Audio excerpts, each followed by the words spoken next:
Hello everyone, welcome back to my another video. और आज मैं आप लोगों के लिए लेकर आया हूं एक और वीडियो जिसमें वेव ऑप्टिक्स का एक नेक्स्ट लेक्चर है, जिसमें 2 लेक्चर ऑलरेडी हो चुके हैं इस सीरीज में। हाइगन्स प्रिंसिपल और इंटेंसिटी के सारे क्वेश्चन मैं आपसे डिस्कस कर चुका हूं और आज के इस लेक्चर में मैं आपसे डिस्कस करूंगा YDAC के कुछ क्वेश्चंस, यानी यंग्स डबल स्लिट एक्सपेरिमेंट के कुछ क्वेश्चंस। ठीक है, तो आइए शुरू कर देते हैं बिना टाइम वेस्ट करें। तो सबसे पहले मैं आपको एक क्वेश्चन बताता हूं जो 2007, 1997, 1996, 1993, 1992, 1991 में 2 बार। तो एक कॉन्सेप्ट है जो इन सभी ईयर्स में आया। अब आप देख सकते हैं कि ये बहुत ही पुराने साल का क्वेश्चन हो गया, तो आज के ज़माने में आपको ये लगेगा कि ये तो रेलेवेंट नहीं है। पर हाँ, बिल्कुल, ये जो क्वेश्चन मैं आपको सिखाने जा रहा हूँ ये डायरेक्ट क्वेश्चन रेलेवेंट नहीं है, पर इसमें से जो फॉर्मूला आप निकाल के लाएंगे वो आपका यूज होगा आज के समय में आने वाले सवालों में। जैसे कि बड़ा ही सिंपल सा कॉन्सेप्ट है, आप में से कई लोगों को पता भी होगा कि मान लीजिए कि लाइट ट्रैवल कर रही है एयर में और एयर से ये चली जाती है एक दूसरे मीडियम में, फॉर एग्जाम्पल वाटर में। अब वाटर का रिफ्रैक्टिव इंडेक्स आप लोगों को पता है 4/3 होता है। अब ये एंगल ऑफ इंसिडेंस हो गया या एंगल ऑफ रिफ्रैक्शन हो गया, हालांकि यहां पर हमको इनसे मतलब नहीं है।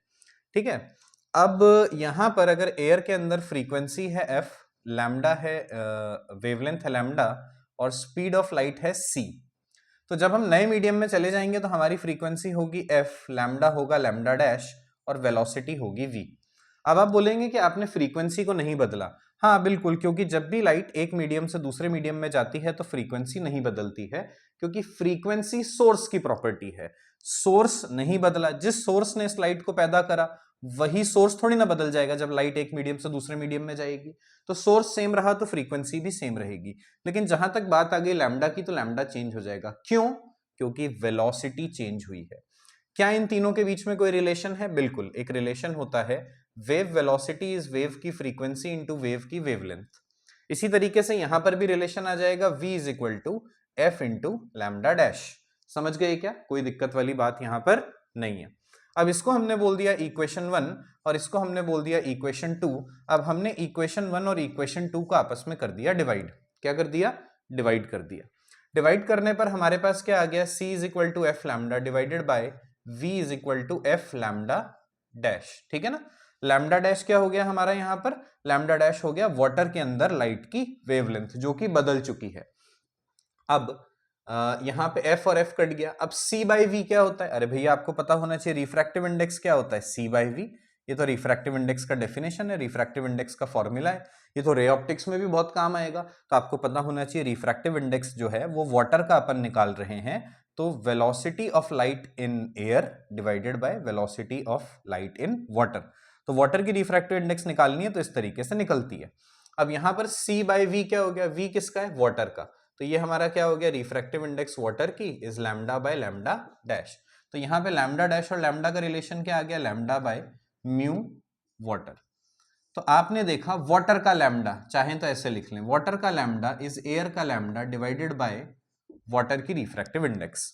अब ये वाली बात आपको यहां पर ध्यान रखनी है कि रिफ्रैक्टिव इंडेक्स ऑफ वाटर को अगर आप निकालना चाहते हैं in terms of refractive index of air, तो आप किस तरीके से निकाल सकते हैं। ठीक है, अब ये वाला जो क्वेश्चन है ये डायरेक्ट क्वेश्चन तो नहीं पूछा जाएगा, तो फिर इसका क्या यूज है आज के टाइम पे, ये कैसे रेलेवेंट हुआ? आइए कुछ क्वेश्चंस देखते हैं जिनसे आपको पता चलेगा कि कैसे ये वाला फॉर्मूला आज भी रेलेवेंट है। समझें बात को। तो YDAC का जो आपका सेटअप है, ठीक, YDAC का जो आपका सेटअप है ना, यहां पर देखते हैं अपन। तो बीटा YDAC का आपका सेटअप है, ये रहा।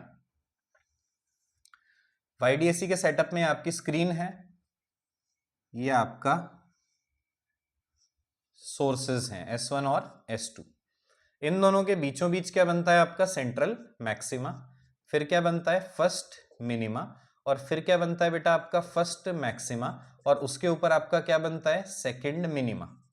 इस तरीके से बनता है। ये चेक कर लेते हैं एक बार विजिबल है कि नहीं, है ना? तो विजिबल है। अब दो मैक्सिमा के बीच की दूरी, दो पड़ोसी मैक्सिमा के बीच की दूरी, सेंट्रल मैक्सिमा का पड़ोसी कौन है? First maxima.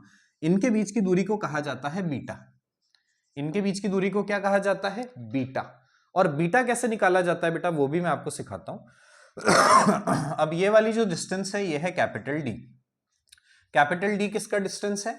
जो हमारे सोर्सेस वाले स्लिट हैं उसके प्लेन का और स्क्रीन के बीच की दूरी हो गई कैपिटल डी, और दोनों सोर्सेस के बीच की जो हमारी दूरी हो गई वो हो गई स्मॉल डी, और जो लाइट इन पे गिर रही है उस लाइट का वेवलेंथ हो गया लैम्डा। ठीक है, कोई दिक्कत वाली बात यहां पर नहीं है। अब ये जो हमारा होता है इसको अपन बोलते हैं थीटा। थीटा यानी कि एंगुलर फ्रिंज विड्थ। तो थीटा का मीनिंग अपन यहां लिख देते हैं एंगुलर फ्रिंज विड्थ। ठीक है, और बीटा का मीनिंग अपन यहां लिख देते हैं फ्रिंज विड्थ। तो आप देख सकते हैं ये हमारी एक फ्रिंज हो गई सेंट्रल मैक्सिमा से लेकर फर्स्ट मैक्सिमा तक। वो कितना एंगल बना रही है उसको हमने थीटा बोला, इसलिए उसको बोला गया एंगुलर फ्रिंज विड्थ। और एक फ्रिंज की चौड़ाई कितनी है उसको अपन ने बोल दिया बीटा, यानी कि फ्रिंज विड्थ। अब बीटा आप कैसे निकालेंगे? बीटा निकालने के लिए आपको पहले यह समझना होगा कि ये जो दूरी होती है इसको जनरली इस दूरी को बोला जाता है y। ये जो दूरी होती है ना सेंट्रल मैक्सिमा से किसी भी पॉइंट की दूरी उसको बोला जाता है y।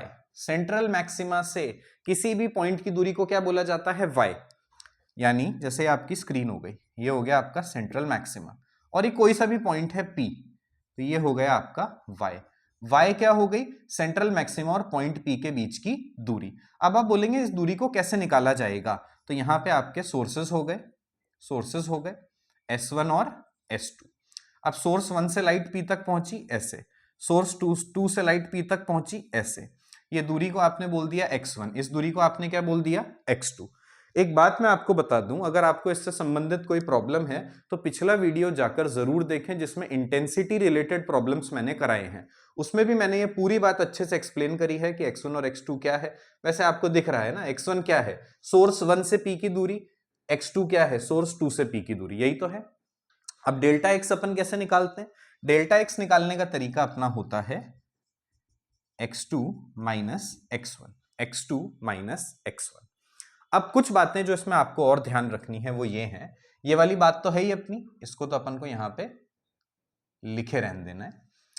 अब आपको यहां पर ये देखना है कि y कैसे निकाला जाए। तो एक रिलेशन आप याद रखें कि tan थीटा बराबर sin थीटा, है ना। सारी बात इसमें कवर हो जाएगी, आपको ऐसे ध्यान रखना है tan थीटा बराबर sin थीटा। यूजुअली जो थीटा होता है वो बहुत छोटा होता है, इसीलिए tan थीटा और sin थीटा बराबर है। क्योंकि थीटा स्मॉल है इसलिए tan थीटा और sin थीटा बराबर है। tan थीटा क्या होता है? y बाय कैपिटल D, है ना। जैसे ये आपका थीटा हो गया, ये क्या हो गया आपका tan थीटा, थीटा हो गया थीटा।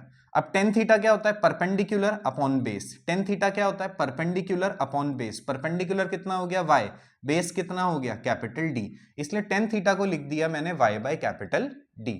फिर बात हम लोग करते हैं sin थीटा की। तो sin थीटा का आप लोग याद रख लें delta x bye small d। Sine theta आप लोग क्या याद रख लेंगे? Delta x by small D. बहुत ज्यादा एक्सप्लेनेशन में मैं यहां पर नहीं जा रहा हूं क्योंकि हमको फटाफट सिर्फ फॉर्मूला बेसिस पे क्वेश्चन करना सीखना है, नीट के हिसाब का अप्रोच हमको डेवलप करना है।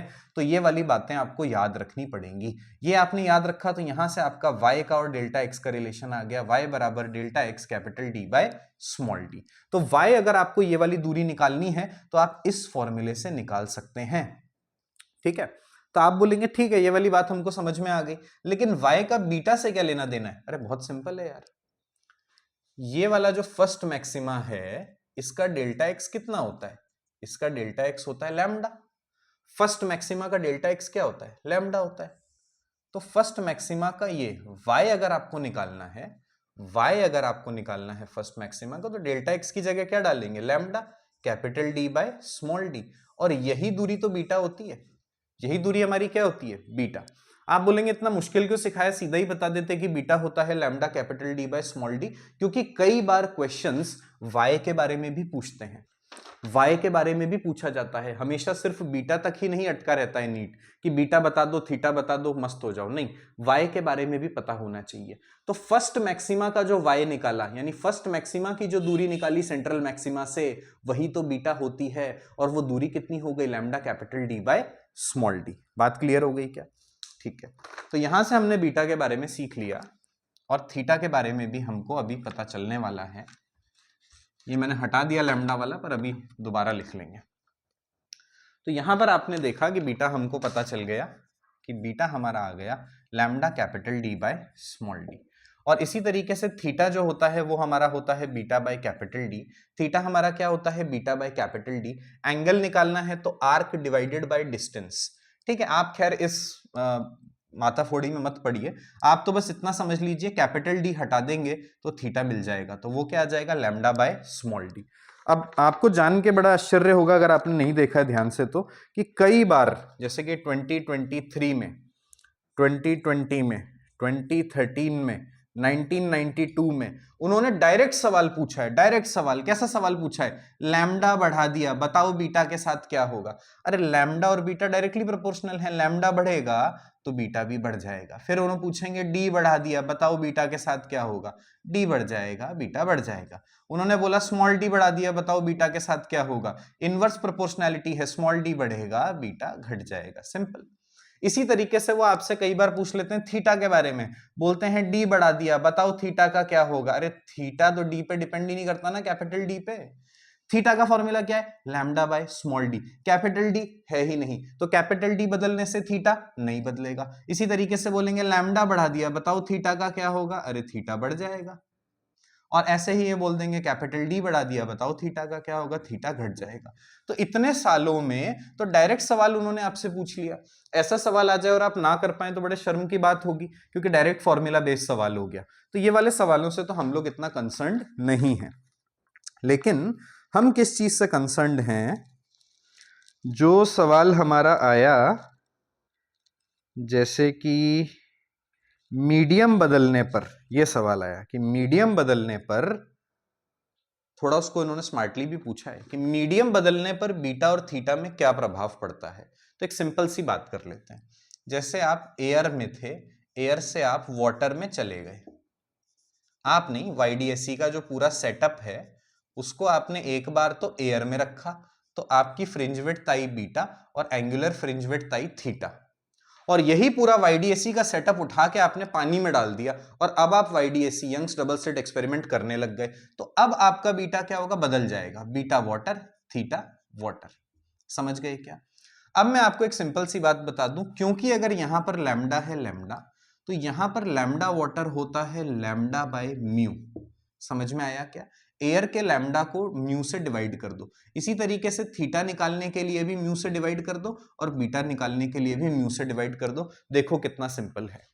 अगर आपको बीटा में चेंज निकालना हो तो कुछ नहीं, वाटर में चले गए आप एयर से तो डिवाइडेड बाय म्यू, बीटा कम हो गया, थीटा भी कम हो गया, लैम्डा भी कम हो गया। ये दोनों कम क्यों हुए? क्योंकि दोनों लैम्डा पे डायरेक्टली डिपेंड करते हैं, तो लैम्डा कम होगा तो बीटा और थीटा भी कम हो जाएगा। तो ये क्वेश्चन आपसे पूछा गया। अब इसी को स्मार्टली कैसे पूछा गया वो मैं आपको बताता हूं। 2017 में इसी बात को स्मार्टली 2017 में कैसे पूछा गया, आइए उसको डिस्कस करते हैं। तो 2017 में उन्होंने ये बोला कि हम लोगों ने यंग्स डबल स्लिट एक्सपेरिमेंट को एयर में करा। कहां पे करा? एयर में। फिर कर दिया हमने उसको एक दूसरे मीडियम में। तो जब हमने YDSE को एयर में करा और फिर हमने YDSE को एक दूसरे मीडियम में कर दिया, 2017 में यह सवाल आया जिसकी रिफ्रैक्टिव इंडेक्स थी 1.78। तो इन्होंने बोला कि जहां पे इन्होंने तो इंग्लिश में ही बोला था, जहां पे एयर में फिफ्थ डार्क फ्रिंज मिली, जहां पे एयर में फिफ्थ डार्क फ्रिंज मिली, वहां मीडियम में एट्थ ब्राइट फ्रिंज मिली, वहां मीडियम में एट्थ ब्राइट फ्रिंज मिली। तो इन्होंने क्या जानना चाहा हमसे? ना म्यू इन्होंने पूछा हमसे, म्यू इन्होंने हमसे पूछा कि म्यू बताओ। और जानकारी जो इन्होंने हमको दी वो ये थी कि एयर में जहां पर फिफ्थ डार्क फ्रिंज मिली थी वहां मीडियम में एट्थ ब्राइट फ्रिंज मिली। यानी आपने यंग्स डबल स्लिट एक्सपेरिमेंट को एयर में करा, तो मान लो यहां पे आपको मिली थी फिफ्थ डार्क, ये आपने एयर में करा। इसी की जगह इसी सेटअप को उठा के आप किसी दूसरे मीडियम में ले गए, तो सेम दूरी पे जहां आपको फिफ्थ डार्क मिली थी वहां आपको एट्थ ब्राइट मिली। समझ गए क्या? अब आप बोलेंगे सर डार्क फ्रिंज का और ब्राइट फ्रिंज का मुझे तो कंडीशन ही नहीं पता, इनका डेल्टा एक्स क्या होता है, इनका डेल्टा फाई क्या होता है। तो वो सारा मैंने लास्ट वीडियो में समझा रखा है, जिसमें मैंने इंटेंसिटी का पूरा एक्सप्लेनेशन दिया था, उस वीडियो को जाकर देखें। अब यानी कि सेम जगह पर मिली, यानी दोनों का वाई सेम हो गया, ये फिफ्थ डार्क फ्रिंज का वाई और एट्थ ब्राइट फ्रिंज का वाई सेम हो गया, ये मीडियम है क्योंकि दोनों सेम जगह पे बनी। तो आपने लिख दिया y5 is equal to y8।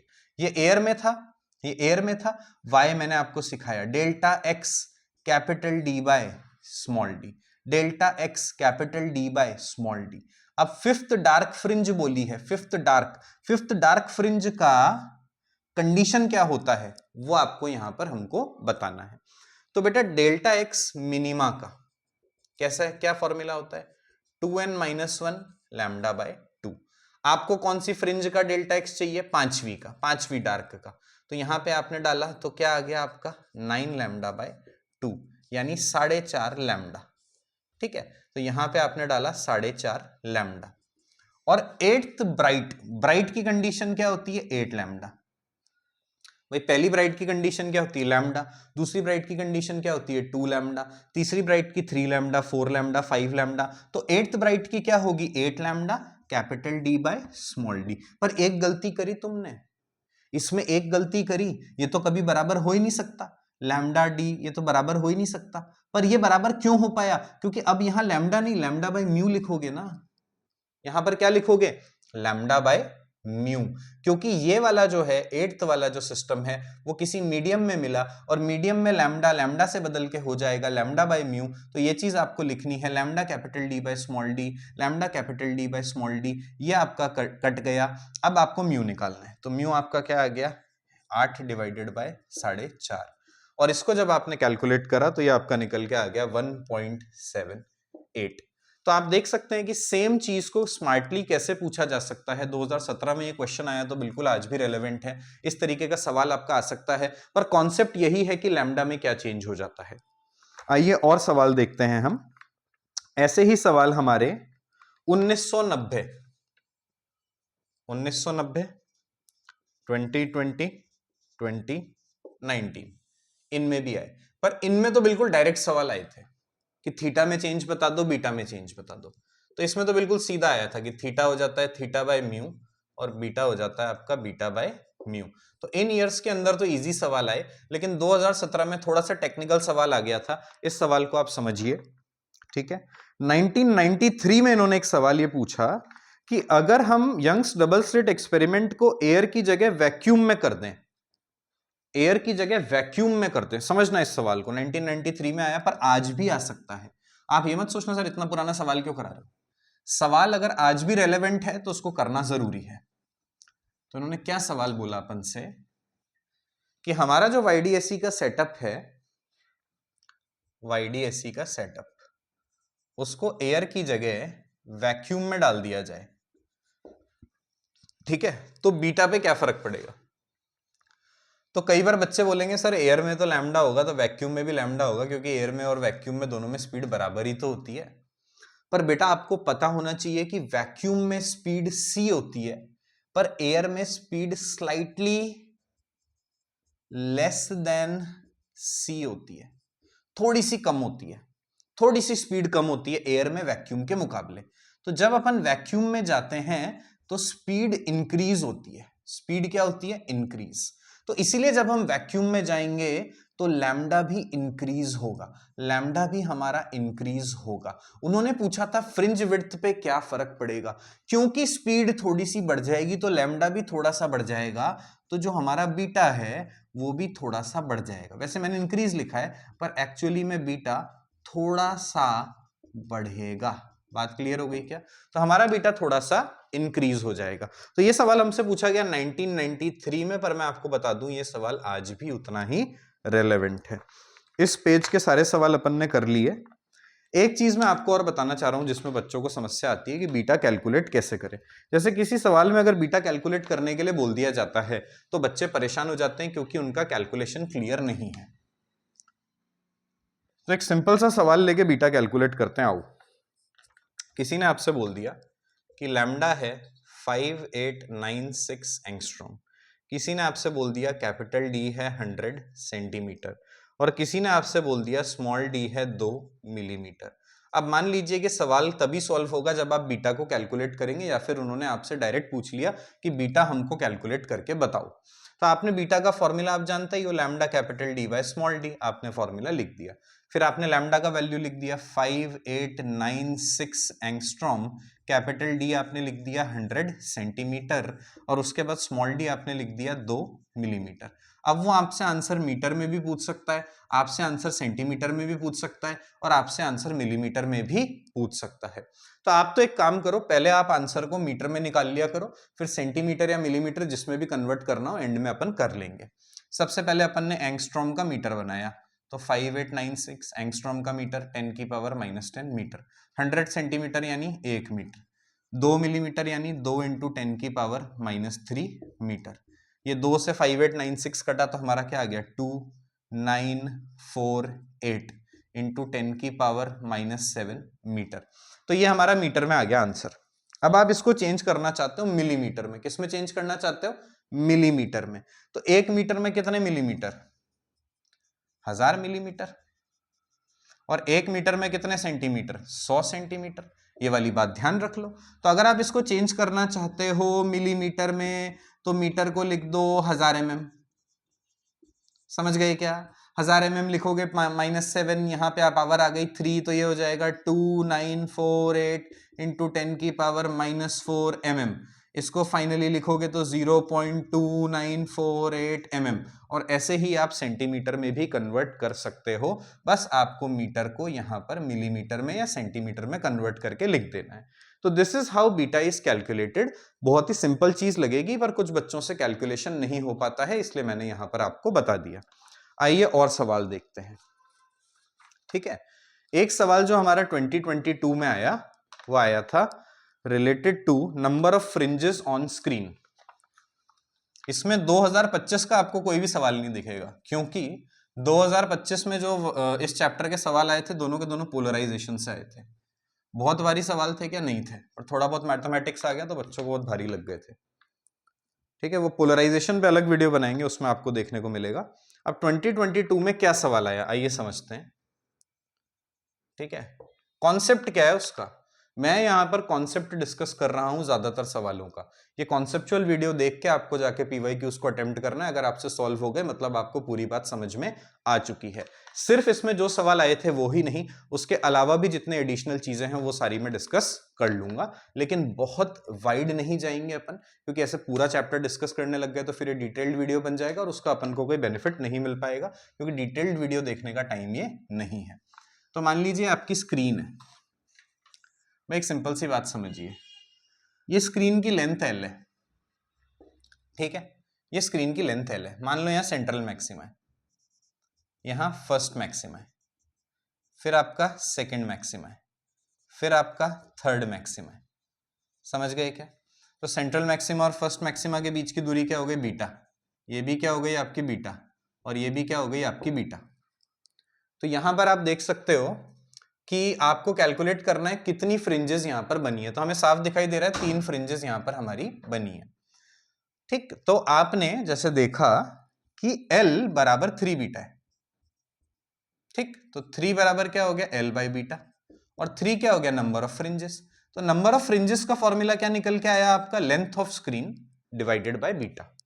तो अगर किसी भी सवाल में कोई आपको दे दे कि इतनी लेंथ में कितनी फ्रिंज बनेंगी, अगर कोई आपसे बोल दे फ्रिंजेस का वैल्यू कैलकुलेट करो, फ्रिंजेस की संख्या कैलकुलेट करो, calculate the number of fringes in length L, तो कुछ नहीं करना आपको। नंबर ऑफ फ्रिंजेस निकालने के लिए लेंथ L को बीटा से डिवाइड कर देना है and you will get the number of fringes. तो one question was based on this. उसमें उन्होंने एक सिंपल सी बात ये बोली थी कि 600 नैनोमीटर की वेवलेंथ थी, 600 नैनोमीटर से बदल के उसको 400 नैनोमीटर कर दिया। जब 600 नैनोमीटर की वेवलेंथ थी तो हमें 8 फ्रिंजेस दिख रही थी किसी लेंथ L में। तो इस वाले केस में हमको कितनी फ्रिंजेस दिखेंगी? कितनी फ्रिंजेस दिखेंगी? अब इसको अगर आपने बोल दिया N1 तो इसको आपने बोल दिया N2। जब भी वो ऐसा कोई सवाल पूछे तो N2 और N1 को आपको कर देना है डिवाइड। तो आपने लिख दिया L बाय बीटा। N2 लिखेंगे तो बीटा को क्या लिखेंगे? Lambda 2 capital D by small d। ऐसे ही N1 का value L by beta. Lambda 1 capital D by small D. जैसे ढंग से लिख देता हूँ n1 को आप क्या लिख दोगे l बाय बीटा 2, n2 को, और n1 को आप क्या लिख दोगे l बाय बीटा 1। फिर आप इसको कैसे लिख सकते हो l बाय बीटा 2 l, और ये आ गया आपका बीटा 1, l से l कट गया, ये क्या आ गया लैम्डा 1 और लैम्डा 2। तो यहां पर आप चाहें तो एक बात और समझ सकते हैं कि n is inversely proportional to lambda, तो कोई भी अगर आपसे n1 बाय n2 पूछे तो उसको आप लिख देंगे लैम्डा 2 बाय लैम्डा 1। तो आप चाहें तो इस क्वेश्चन को सॉल्व करने के लिए सीधा ये फॉर्मूले का रट्टा मार के भी रख सकते हैं, पर मैं बिलीव नहीं करता बहुत ज्यादा चीजों में रट्टा मारने के लिए, क्योंकि उससे बहुत ज्यादा याद करने के लिए हो जाता है, और फिजिक्स में भी अगर हमारे पास याद करने के लिए बहुत सारा सब्सटेंस हो जाएगा तो फिर फिजिक्स, केमिस्ट्री और बायोलॉजी में डिफरेंस क्या रहेगा। तो आप तो बेसिकली इस फॉर्मूले की मदद से you can solve like this, और दिमाग लगा के भी आप समझ सकते हैं कि n is inversely proportional to lambda, क्योंकि बीटा नीचे आ रहा है, that is why n1 by n2 is lambda 2 by lambda 1, और उससे आप इस क्वेश्चन को डायरेक्टली सॉल्व कर सकते हो। समझ गए क्या? तो नंबर ऑफ फ्रिंजेस क्यों चेंज हो गई यहाँ पे? क्योंकि लैम्डा चेंज हो गया। लैम्डा बदलेगा, जैसे यहाँ पे फ्रिंजेस ज्यादा चौड़ी थी, 600 नैनोमीटर का लैम्डा था, फ्रिंजेस चौड़ी थी, यहाँ पे फ्रिंजेस छोटी हो गई, फ्रिंजेस छोटी हो गई तो अब उतने ही लेंथ में ज्यादा फ्रिंजेस आ जाएंगी। बात क्लियर हो गई क्या? तो this was a question from 2022। अब एक मैंने आपको y सिखाया था कि y कैसे कैलकुलेट करते हैं वीडियो की शुरुआत में। तो 1992 और 1991 में क्वेश्चन आया था जो आज भी रेलेवेंट है उतना ही। जैसे किसी ने आपसे पूछ लिया डिस्टेंस बिटवीन 1992 और 1991 में, distance between third maxima and fifth minima, मान लो किसी ने आपसे ये पूछ लिया, ठीक है, इनके बीच का क्या डिस्टेंस है स्क्रीन पे। सबसे पहले थर्ड मैक्सिमा का डेल्टा एक्स लिखो आप, डेल्टा एक्स। तो डेल्टा एक्स थर्ड मैक्सिमा का क्या होता है 3 लैम्डा। फिफ्थ मिनिमा का डेल्टा एक्स क्या होता है बेटा 4.5 लैम्डा। बात क्लियर हो गई क्या? इतना आपको पता होना चाहिए। अगर आपको कैलकुलेट करना नहीं आता तो फॉर्मूला मैंने थोड़ी देर पहले आपको बताया था 2n - 1 लैम्डा बाई 2, इसमें n की जगह 5 डालोगे तो डेल्टा एक्स का वैल्यू आपको मिल जाएगा। अब आपको y लिखना है, तो y मैंने आपको क्या बताया था delta x capital D by small D, ये थर्ड मैक्सिमा का आ गया। इसका भी y आपको लिखना है, y मैंने क्या बताया था delta x capital D by small D, ठीक है। तो आपको ये समझ में आ गया थर्ड मैक्सिमा कितनी दूरी पे बनेगा y3, फिफ्थ मिनिमा कितनी दूरी पे बनेगा y5। आपको ये वाला डिस्टेंस निकालना है, ये वाला डिस्टेंस आपका क्या होगा y5 माइनस y3, ऑब्वियसली ये y3 है ये y5 है, तो ये डिस्टेंस कितना होगा y5 माइनस y3, यानी 4.5 lambda capital D by small D minus 3 lambda capital D by small D, कितना आ गया 1.5 lambda capital D by small D, और 1.5 का मतलब क्या होता है 3/2 lambda capital D by small D. अब हो सकता है कि क्वेश्चन में आपको लैम्डा कैपिटल डी और स्मॉल डी का वैल्यू भी दे रखा हो, पर अभी अभी थोड़ी देर पहले मैंने आपको सिखाया कि अगर लैम्डा कैपिटल डी और स्मॉल डी का वैल्यू दे रखा हो तो फिर उसका कैलकुलेशन कैसे करा जाता है, इसीलिए मैंने सिखाया था, ताकि ऐसे सवालों में अगर कभी वैल्यू भी आपको दे दिया जाए तो आप उसका फाइनल आंसर कैसे निकाल पाओगे। बात क्लियर हो गई क्या? बिल्कुल ही सिंपल सा क्वेश्चन है। नेक्स्ट अगर हम देखें 2013 और 1990 में हमारे पास सवाल आया था बाइक्रोमैटिक लाइट इन वाईडीएसई। बाइक्रोमैटिक लाइट बोर्ड में भी काफी पूछा जाता है, बाइक्रोमैटिक लाइट नीट में भी पूछा जा सकता है। तो हमारे पास 2013 एंड 1990 में क्वेश्चन आया बाइक्रोमैटिक लाइट का। किसका सवाल आया? बाइक्रोमैटिक लाइट। एक सवाल करा देता हूं बिल्कुल ही सिंपल सा, आप समझ जाएंगे करना क्या है। इसमें इन्होंने बोला कि यहां पर आपने जो लाइट डाली उसमें आपने सिंगल लैम्डा नहीं 2 लैम्डा डाले। मोनोक्रोमेटिक क्या होता है? एक ही लैम्डा आया हो। बाइक्रोमेटिक मतलब क्या होता है? 2 लैम्डा, 2 अलग अलग लैम्डा। तो 2 अलग अलग लैम्डा जो आपने डाले वो थे 12,000 और 10,000, है ना, ऐसे 12,000, तो दोनों रे जो आई S1 और S2 पे उनमें 12,000 भी था और 10,000 भी था। अब सेंट्रल मैक्सिमा तो दोनों का यही बनेगा बीचों बीच, लेकिन आप भी समझते हैं बेटा जो 10,000 वाला है उसका लैम्डा कम है, 10,000 वाले का लैम्डा कम है, एंगस्ट्रॉम में है ऑब्वियसली, तो इसकी फ्रिंजेस छोटी होंगी, 10,000 वाले की फ्रिंजेस छोटी होंगी, 12,000 वाले की फ्रिंजेस चौड़ी होंगी, ठीक है। तो सेंट्रल मैक्सिमा दोनों का कोइंसाइड कर जाएगा, central maxima coincide for both lambda. लेकिन फर्स्ट मैक्सिमा 10,000 का पहले बन जाएगा, 12,000 का बाद में बनेगा। तो ये बड़ा होगा, ये छोटा होगा। अब ऐसे ही करते करते करते करते क्या होगा, कुछ दूरी बाद लैम्डास दोबारा मैक्सिमा कोइंसाइड हो जाएंगे, मैक्सिमा कोइंसाइड अगेन, दोबारा कोइंसाइड होंगे। ठीक है, सेंट्रल मैक्सिमा कोइंसाइड होगा एक तो, और थोड़ी देर के बाद दोबारा लैम्डा जो वो सॉरी मैक्सिमा जो होंगे वो कोइंसाइड हो जाएंगे। इसने पूछा कितनी दूरी के बाद, कितनी दूरी के बाद कोइंसाइड होंगे। तो दूरी अगर निकालनी है तो कैपिटल डी देना पड़ेगा, जैसे मान लो 1 मीटर, और स्मॉल डी भी देना पड़ेगा, जैसे मान लो 1 mm। ठीक है, तो ठीक है, हमने बोला ठीक है कोइंसाइड हो गए। अगर कोइंसाइड हो गए तो क्या हुआ, मतलब कैसे कोइंसाइड हो गए, तो हमने बोला nth maxima of 10,000 angstrom coincided with, equal to का मतलब कोइंसाइडेड है, ऐसा मत समझ लेना कि कोई इक्वल टू वाली चीज है, coincided with mth maxima of कितना है 12,000 एंगस्ट्रॉम। तो यहां पर एक बात आपको ये समझ में आई कि हमें नहीं पता कौन सा मैक्सिमा कोइंसाइड होगा, तो हमने कुछ भी मान लिया, हर कुछ ही कि nth मैक्सिमा 10,000 का mth मैक्सिमा 12,000 के साथ कोइंसाइड हो जाएगा। पर कोइंसाइड होने का मतलब क्या हुआ, दोनों का y सेम हो जाएगा, यानी y इसके nth का और y इसके mth का सेम हो जाएगा। अब कंडीशन क्या होती है मैक्सिमा की, n लैम्डा, nth मैक्सिमा है ना, तो n लैम्डा, लैम्डा कौन सा 10,000, यही है, capital D by small d is equal to m 12,000 capital D by small d। यही तो हुआ है, हो गया कोइंसाइड, ये लो यही तो हुआ है, y दोनों का सेम हो गया, तभी तो कोइंसाइड होंगे। अब कैपिटल D स्मॉल d ये कट गया, तो n by m is equal to 12,000 by 10,000। ठीक है, काटा पीटी कर लो, 6/5, n कितना आया 6, m कितना आया 5, यानी कि इसको लिख लेना, पहले स्क्रीनशॉट ले लेना, यानी कि n की जगह लिख दो, sixth maxima of 10,000 coincide with m कितना आया 5, फिफ्थ मैक्सिमा ऑफ 12,000। तो यहां पर हमको समझ में आया कि छठा मैक्सिमा 10,000 का कोइंसाइड हो जाएगा 12,000 के पांचवें मैक्सिमा से। ठीक है, अब अगर उसने y भी पूछा होता कि y भी निकालो, तो y कैसे निकालते भाई, फॉर्मूला हमको पता है, n lambda capital D by small d। n कितना है 6, n के लिए लैम्डा कितना है 10,000, capital D 1 meter, small d 1 mm, ये किसमें एंगस्ट्रॉम में। अब आप बोलोगे कैलकुलेशन कैसे करेंगे, थोड़ी देर पहले ही सिखाया था कि इस तरीके के कैलकुलेशन कैसे करे जाते हैं। तो यहां से आप y यानी डिस्टेंस भी निकाल सकते हो सेंट्रल मैक्सिमा का, उस पॉइंट से जिसपे मैक्सिमा दोबारा कोइंसाइड हुए। समझ गए क्या, बाइक्रोमैटिक लाइट हमारा हो गया। फिर एक सवाल आया था 1999 में कि colours appear on thin soap film, thin soap film में कलर्स क्यों अपीयर होते हैं, इंटरफेरेंस की वजह से, हमें पता है, बात खत्म हो गई, हो गया क्वेश्चन। फिर 2024 में हमारे पास सवाल आया था व्हाइट लाइट इन वाईडीएससी का, 2024 में व्हाइट लाइट इन वाईडीएससी का सवाल आया था। और व्हाइट लाइट इन वाईडीएससी में दो बातें पता हो तो तुरंत व्हाइट लाइट इन वाईडीएससी खत्म हो जाता है।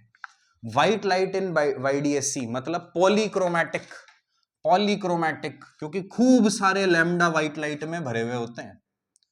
तो व्हाइट लाइट में लगभग 400 से लेके 750 नैनोमीटर तक सारे लैम्डा होते हैं। 750 पे कौन होता है, रेड, और 400 पे कौन होता है, वॉयलेट। ऊपर भी व्हाइट लाइट डाली, नीचे भी व्हाइट लाइट डाली, इसमें भी 400 से लेके 750 तक सारे लैम्डा भरे हुए थे। ये हो गया अपने पास। अब सेंट्रल मैक्सिमा सभी रंगों का बीच में बनेगा, फिर से ये वाली बात ध्यान रखना, लास्ट क्वेश्चन में भी आपने देखा था। तो ये हमारा 2024 में आया, सेंट्रल मैक्सिमा सबका यही बनेगा, तो सेंट्रल मैक्सिमा वाइट ही होगा क्योंकि सभी कलर्स का यहाँ सेंट्रल मैक्सिमा बन गया, सभी कलर्स मिक्स हो गए, और सभी कलर्स मिक्स होके वॉयलेट से लेकर रेड तक क्या देते हैं हमको, व्हाइट देते हैं। उसके ऊपर क्या बनेगा याद रखना, इसके ऊपर बनेगा रेड। क्यों, क्योंकि डिस्ट्रक्टिव इंटरफेरेंस हो जाएगा वॉयलेट का। ठीक है, डिस्ट्रक्टिव इंटरफेरेंस सबसे पहले किसका होगा, वॉयलेट का, क्योंकि उसका लैम्डा सबसे कम है। और रेड के ऊपर आपको क्या दिखेगा, वॉयलेट। बस इतनी सी बात अगर आपने ध्यान रख ली तो हो जाएगा आपका काम। वॉयलेट क्या हो जाएगा, कंस्ट्रक्टिव ऑफ वॉयलेट हो जाएगा, और लगभग यहाँ पे डिस्ट्रक्टिव इंटरफेरेंस लगभग रेड का हो जाता है, तो आपको वॉयलेट मिल जाता है। समझ गए क्या? तो जब वॉयलेट का डिस्ट्रक्टिव होता है तो रेडिश अपीयरेंस दिख जाता है, और जब वॉयलेट का कंस्ट्रक्टिव और डिस्ट्रक्टिव रेड का होता है तो ब्लूइश अपीयरेंस भी बोल सकते हो आप यहाँ पे। और उसके बाद पूरी स्क्रीन पे आपको मिल जाती है यूनिफॉर्म इल्यूमिनेशन। इतनी सी बात अगर आपने ध्यान रख ली तो व्हाइट लाइट इन वाईडीएससी का सवाल आप लोग कर पाएंगे। इससे ज्यादा कॉम्प्लेक्सिटी नहीं आती है, और इसमें इससे ज्यादा कॉम्प्लेक्सिटी है भी नहीं ज्यादा कुछ। तो आपको बस ये ध्यान रखना है, बीच में सेंट्रल मैक्सिमा व्हाइट, ऊपर रेड, फिर ब्लूइश, और फिर यूनिफॉर्म इल्यूमिनेशन। और आखिरी क्वेश्चन जो सबसे बढ़िया है वो लास्ट के लिए बचा के रखा है, नीट 2016 का। कोचिंग सेंटर में काम करते हुए ये वाला क्वेश्चन मुझसे लगभग हर बच्चा पूछता था जो भी नीट पीवाईक्यू सॉल्व कर रहा है। मतलब बहुत ब्रिलियंट बच्चे नहीं, पर ज्यादातर बच्चे ये सवाल लेकर आते थे, और कई बच्चे तो ये सवाल एक ही साल में 2-3 बार भी लेकर आ जाते थे, क्योंकि वो भूल जाते थे कि इस सवाल को कैसे सॉल्व करना है। वैसे तो ये इंटेंसिटी का प्रॉब्लम है, इसको मैं चाहता तो लास्ट वीडियो में भी ले सकता था जिसमें मैंने इंटेंसिटी के बारे में पढ़ाया, पर मैंने इसको इस वीडियो के लिए इसलिए रखा क्योंकि ये वाईडीएससी और इंटेंसिटी दोनों का एक तरीके का मिक्सचर हो गया, तो दोनों चीजों को हमको समझना पड़ेगा, है ना, क्योंकि इसमें वाई का ज्ञान चाहिए आपको। वाई, कौन सा वाई, इस वाई का, और इस वाई का ज्ञान मैंने आपको इस वीडियो में दिया है, इसलिए इस क्वेश्चन को भी मैंने इसी वीडियो में रखा। अब इन्होंने कुछ चीजें दी हैं, जो वाई के बारे में मैंने आपको बात बताई थी, जो फॉर्मूला बताया था, अगर वो आपको याद है तो फिर तो ये क्वेश्चन आपके लिए कुछ भी नहीं है। तो इन्होंने बोला कि ऐसा कुछ है, सेटअप है वाईडीएससी का, और मैक्सिमम इंटेंसिटी को इन्होंने आई नॉट बोला। मैक्सिमम इंटेंसिटी को क्या बोला, आई नॉट, ठीक है। स्मॉल डी को इन्होंने बोल दिया 5 लैम्डा, ठीक है, कोई दिक्कत नहीं है। कैपिटल डी को बोल दिया 10 टाइम्स ऑफ स्मॉल डी, यहां पर भी कोई दिक्कत हमको नहीं है। फिर उन्होंने बोला इसके सामने वाला जो पॉइंट है, ये वाला, यहां पे इंटेंसिटी कितनी होगी। देखना बहुत सिंपल सवाल है ये कंफ्यूज करता है बच्चों को, पर है बिल्कुल सिंपल। यहां पे इंटेंसिटी कितनी होगी, ठीक है, बताने का ट्राई करते हैं। तो हमको पता है ये हमारा सेंट्रल मैक्सिमा हो गया, ये पूरी दूरी होती है डी, है ना, S1 और S2 के बीच की दूरी। कब का सवाल है ये, 2016 का। S1 और S2 के बीच की दूरी क्या होती है, d होती है, ओके। तो ये कितना हो गया बेटा, d/2, ये भी हो गया d/2, तो ये दूरी भी कितनी हो गई, d/2। और किसी भी पॉइंट की सेंट्रल मैक्सिमा से जो दूरी होती है उसको अपन क्या बोलते हैं, y, यानी y आपका कितना हो गया, d/2। अब y मैंने आपको क्या सिखाया, delta x capital D by small D, यही तो सिखाया मैंने आपको, y delta x capital D by small D. y की जगह आपने क्या लिख दिया, d/2, फिर आपने क्या लिख दिया, डेल्टा x कैपिटल D इन्होंने क्या दिया, 10d, ठीक है, और नीचे स्मॉल d, ये आ गया, ये d और d कट गया, डेल्टा x अपना कितना आ गया, d, और 2 × 10, ये क्या आ गया, 20। स्मॉल डी इन्होंने क्या दिया है, 5 लैम्डा, तो ये हमारा क्या आ गया, 5 लैम्डा बाय 20, ये हमारा क्या आ गया, लैम्डा बाय 4। लैम्डा बाय 4 नीट पहले भी पूछ चुका है, इस तरीके के सवाल में नहीं, लेकिन डेल्टा एक्स लैम्डा बाय 4 देकर नीट पहले भी सवाल पूछ चुका है। अब मैंने आपको सेम टू सेम क्वेश्चन इसके आगे का, जब डेल्टा एक्स लैम्डा बाय 4 हो, वो लास्ट वीडियो में भी करा रखा है। कब आया था वो सवाल, मैं आपको बता देता हूं, जिसमें मैंने डिस्कस करा था कि 2014 में सवाल आया था एक, उसमें भी डेल्टा एक्स लैम्डा बाय 4 दिया था और आपसे इंटेंसिटी पूछी थी। तो आप देख सकते हैं सवाल नया है पर डेल्टा एक्स फिर से सेम आ गया। तो अगर आपको डेल्टा एक्स लैम्डा बाय 4 की कहानी याद हो तो आप डायरेक्ट आंसर भी लिख सकते थे। यहां तक तो आपको लेकिन सॉल्व करना पड़ेगा। अब आपने बोला सर इंटेंसिटी कैसे निकालें, तो मैंने किसी भी पॉइंट की इंटेंसिटी निकालने के लिए फॉर्मूला क्या बताया था, 4i cos square delta phi by 2, यही बताया था आपको। अब 4i क्या होती है, मैक्सिमम इंटेंसिटी, पर इन लोगों ने मैक्सिमम इंटेंसिटी का नाम क्या दे दिया, आई नॉट, तो 4i की जगह मुझे लिखना पड़ेगा I naught cos square. Delta phi क्या होता है, लास्ट वीडियो में बहुत अच्छे से समझाया था, पर यहाँ पे वापस बता देता हूँ एक बार। डेल्टा फाई क्या होता है, 2 pi by lambda delta x, और क्या आ गया 2, ये 2 और ये 2 भी कट गया। अब ये मेरे पास क्या आ गया, I naught cos square, delta x का वैल्यू डाल दो बेटा, लैम्डा बाय 4, और क्या आ गया नीचे लैम्डा, और क्या आ गया पाई, ये कट गया, पाई बाय 4 आ गया। सॉल्व करोगे तो आपका आंसर आ जाएगा आई नॉट बाय 2। तो आंसर हमारा क्या हो गया, आई नॉट बाय 2। तो इस प्रॉब्लम को आप बोल सकते हैं कि इसमें YDSC का ज्ञान यानी कि Y का फॉर्मूला और साथ साथ इंटेंसिटी का फॉर्मूला दोनों आपको पता होने चाहिए थे। यहां पर हमारा वीडियो समाप्त होता है। इसमें मैंने सारे ही इंटरफेरेंस के सवाल करवा दिए हैं आपको। YDSC में आपको बीटा, थीटा, लैम्डा में क्या चेंज आता है ये वाली बात, इसके अलावा Y का फॉर्मूला कि Y कैसे निकाला जाता है, Y होता क्या है, बाइक्रोमैटिक लाइट के question, white light in YDSC और इंटेंसिटी के क्वेश्चन, इतना अगर आप कर लेते हो then you should be 100% confident कि आप लोग कोई सा भी YDSC का सवाल कर पाएंगे। अगर आपको वीडियो अच्छी लगी हो तो काइंडली सब्सक्राइब। ऐसा ही नेक्स्ट पार्ट हम लोग लेकर आएंगे जिसमें हम लोग डिस्कस करेंगे डिफ्रैक्शन और उसके नेक्स्ट पार्ट में हम लोग डिस्कस करेंगे पोलराइजेशन। Thank you.